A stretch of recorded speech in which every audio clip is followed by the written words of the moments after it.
मित्रांनो, काळोख्या रात्रीच्या शांततेत जेव्हा तुम्ही एकटे असता आणि तुमच्या आजूबाजूला फक्त भयान अंधार असतो, तेव्हा कधी तुम्हाला असं काही जाणवलंय का जे अस्तित्वात नसावं? एखादा गूढ आवाज, अंगावर सरकन येणारा काटा किंवा अशी एखादी अदृश्य उपस्थिती. आज मी तुम्हाला अशीच एक कथा सांगणार आहे जी एका ट्रक चालकाच्या आयुष्यात घडली. त्याच्यासोबत रात्रीच्या त्या भयान प्रवासात असं काही घडलं ज्यानंतर त्याने पुन्हा कधी ट्रक चालवला नाही. ही कथा नुसती भयभीत करणारी नाही, तर ती तुम्हाला विचार करायला लावणारी आहे की आपल्या जगात अजूनही कितीतरी अनाकलनीय गोष्टी दडलेल्या आहेत. नमस्कार मित्रांनो आणि मैत्रिणींनो, तुमच्या आवडत्या मराठी भयकथा चॅनलमध्ये तुमचं स्वागत आहे.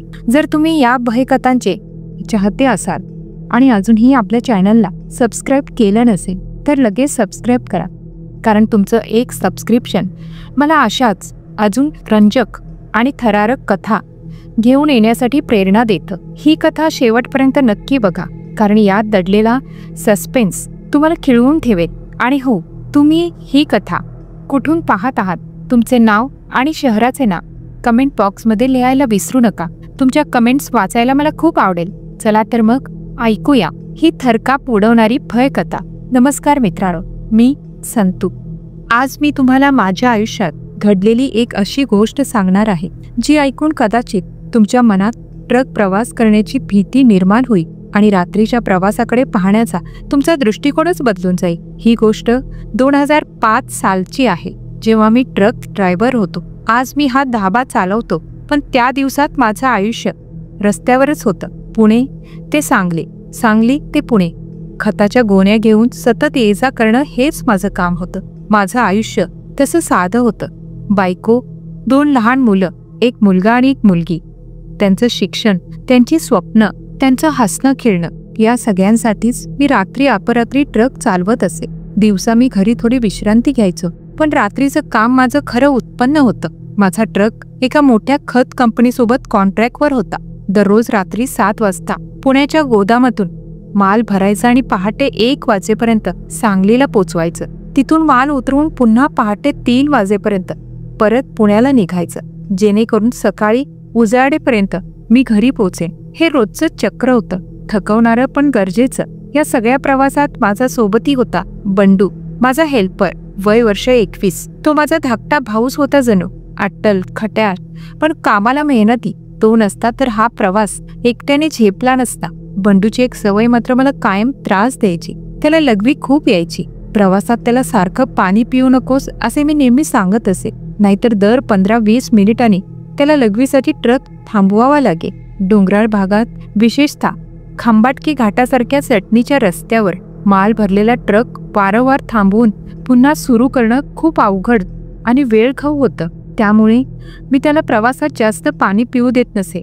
तोही माझी अडचण समजून घेत असे, पण कधीकधी त्याची अडचण इतकी वाढायची की त्याला थांबवणं भागच पडे. त्या दिवशी रात्रीही असंच काहीतरी घडणार होतं याची मला तीळ मात्र कल्पनाही नव्हती. ती रात्र माझ्या आयुष्यातली सर्वात भयावह रात्र ठरली. रात्र झाली होती. पुण्याचं गोडाऊन मागे टाकून माझा ट्रक आता वेगाने सांगलीच्या दिशेने निघाला होता. बिट्ट काळोख, आकाशात चंद्र नव्हता आणि तारेही ढगाच्या आड लपले होते. रस्त्यावर चीट पाखरूही नव्हतं, फक्त माझ्या ट्रकचा घरघराट आणि हेडलाईट्सचा भेदक प्रकाश, जो अंधाराची चादर फाडून पुढचा रस्ता दाखवत होता. गाडी आता सारोळा आणि शिंदेवाडी मागे टाकून खंबाटकी घाटाच्या नागमोडी वळणावरून धावत होती. एका बाजूला खोल दरी आणि दुसऱ्या बाजूला उंच डोंगर, जिथे झाडी इतकी घनदाट होती की दिवसाही सूर्यप्रकाश खाली पोचत नसे. वाऱ्याचा सोसाटा सुरू झाला होता आणि झाडांची पानं सळसळत होती, जणू काही माझ्या कानात कुजबुजतच होती. मी स्टेअरिंगवर हात ठेवून नजर समोर रोखली होती, कारण घाटात 1 सेकंदाची ही चूक महागात पडू शकली असती. माझ्या शेजारी बंडू शांत बसला होता, पण थोड्याच वेळात त्याला अस्वस्थ वाटू लागलं. तो सीटवर कुरवाळू लागला, सारखा अंग चोरून बसत होता. आबा, आता नाही थांबलो तर गाडीतच होऊन जाईल, तो केविलवाण्या स्वरात म्हणाला. त्याच्या चेहऱ्यावरची अस्वस्थता पाहून मी त्याला थांबवणं भागच होतं.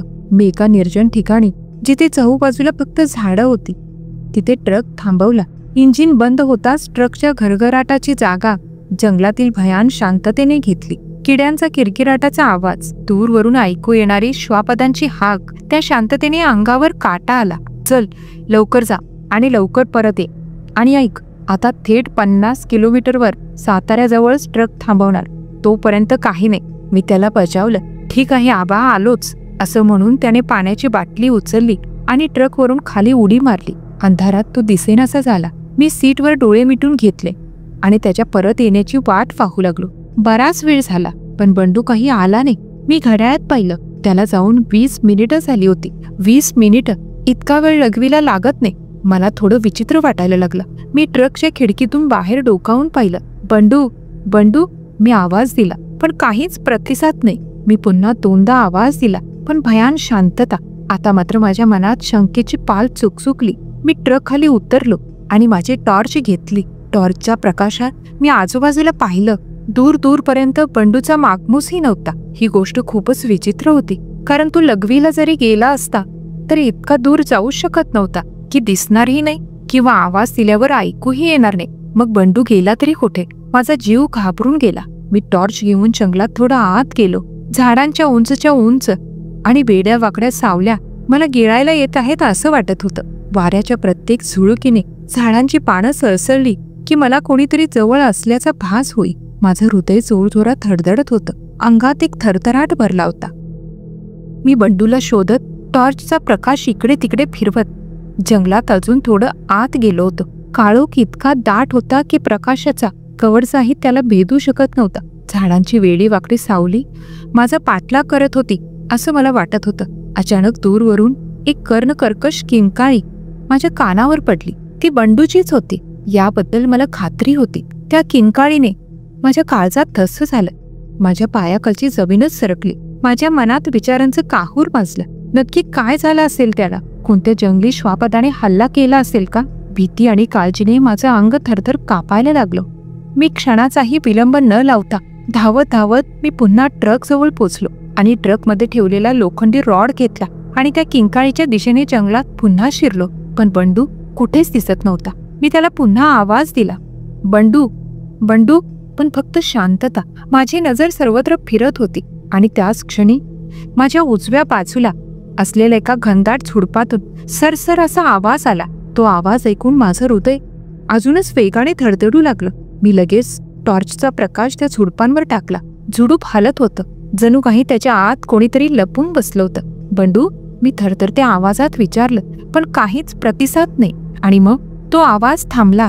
ते झुडूप हालायचंही बंद झालं. संपूर्ण जंगलात एक असामान्य शांतता पसरली. किड्यांचा तो किरकिराटाचा आवाज थोड्या वेळापूर्वी माझ्या कानात घुमत होता, तो पूर्णपणे थांबला होता. वाऱ्याचा सोसाटाही थांबला.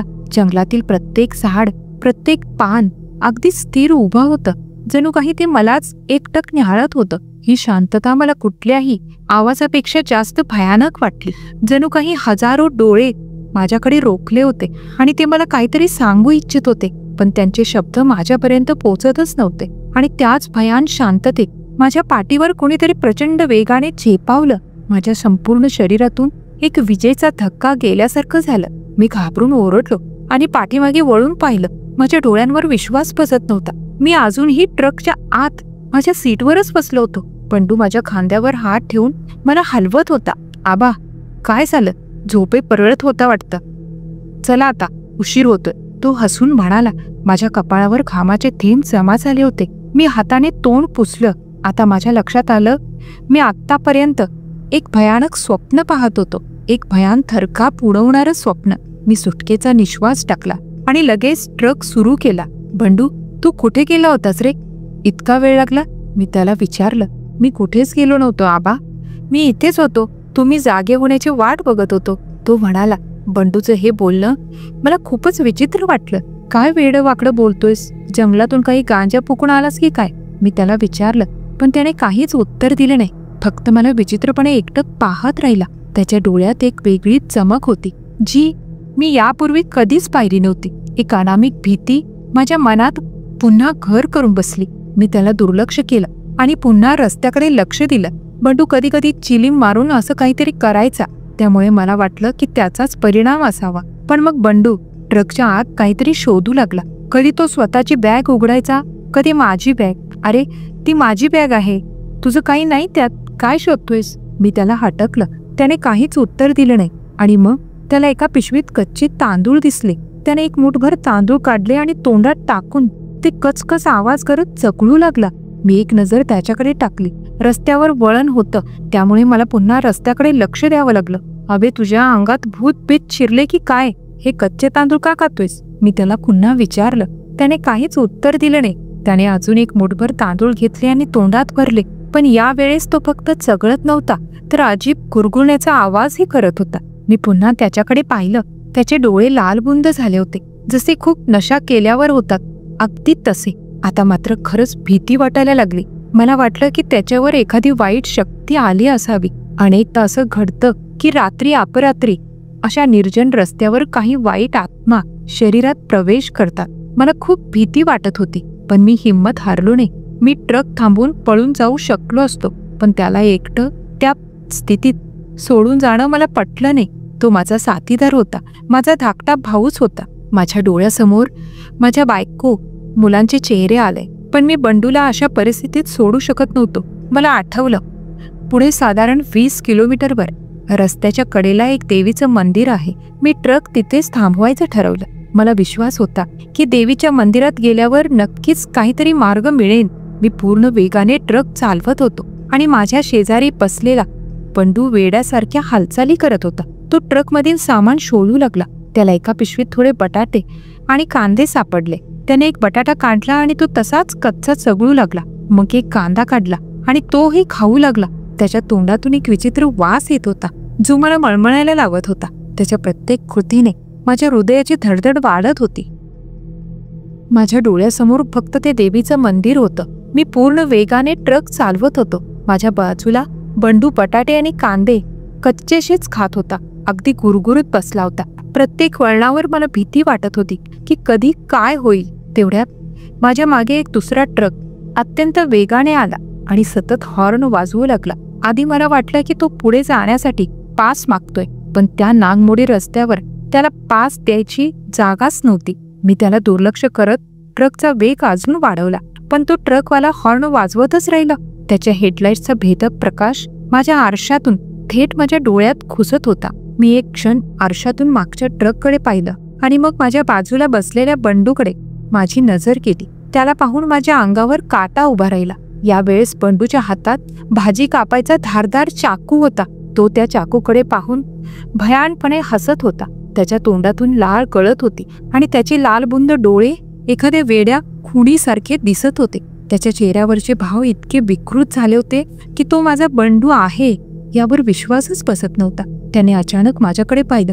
त्याच्या डोळ्यात एक क्रूर थंड चमक होती आणि मग त्याने तो चाकू माझ्यावर नेम धरून वार केला. माझ्या शरीरातील प्रत्येक पेशी गोठली. मी क्षणाचाही विचार न करता पूर्ण ताकदीने ब्रेक दाबले. ब्रेक लागताच ट्रक एका झटक्यात थांबला. बंडू वेगाने पुढच्या डॅशबोर्डवर जाऊन आदळला आणि त्याच्या हातातून निसटलेला तो धारधार चाकू माझ्या पाठीमागे सीटमध्ये खोलवर रुतला. माझ्या काळजाचा ठोकाच चुकला. अजून काही इंच इकडे तिकडे झाला असता तर मी थरथरलो. त्याच क्षणी बाहेरून मंदिराच्या घंटांचा आवाज माझ्या कानावर पडला. तो आवाज इतका स्पष्ट आणि मोठा होता की जणू देवी स्वतः मला साथ घालत होती. मंदिरात पोचलो होतो आम्ही. ट्रक थांबवल्यामुळे आत बसलेला तो बंडू तो आता मोठ्याने भयानक किंकाळ्या मारू लागला. त्या किंकाळ्या इतक्या अमानवी होत्या की माझ्या शरीरातून एक थंड लहरच पसरली. तेवढ्या माझ्या बाजूच्या खिडकीत कोणीतरी वर चढलं. मी दचकून पाहिलं. आबा, हे तुम्ही कोणाला घेऊन आला? एक माणूस म्हणाला. मी पूर्णपणे चक्रावून गेलो. माझ्या ड्रायव्हिंग सीटच्या अगदी शेजारी खिडकीत बंडू उभा होता. मी पुन्हा आत बसलेल्या बंडूकडे पाहिलं. यावेळेस ट्रकच्या आत बसलेला तो बंडू नव्हता, तर त्याची जागा एका काळ्या सावलीने घेतली होती, जी काळ्या धुरासारखी दिसत होती.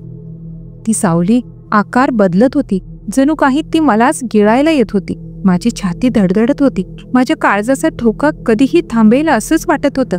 तो काळा धूर हळूहळू त्या ट्रकच्या दारातून बाहेर निघून गेला आणि हवेत विरून गेला. माझं हृदय अजूनही धडधडत होतं. श्वास घेणंही कठीण झालं होतं. माझ्या बाजूला असलेला खरा बंडू धावतच देवीच्या मंदिरात गेला आणि एका लोट्यात गंगाजल घेऊन आला.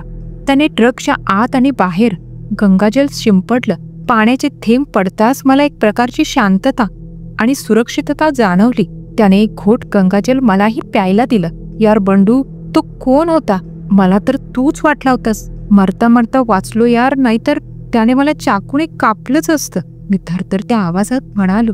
बंडू म्हणाला, आबा, मी हलकं होण्यासाठी गेलो होतो, पण परत येताना पाहिलं तर एक काळी परछाई तुमच्या ट्रकवर चढत होती.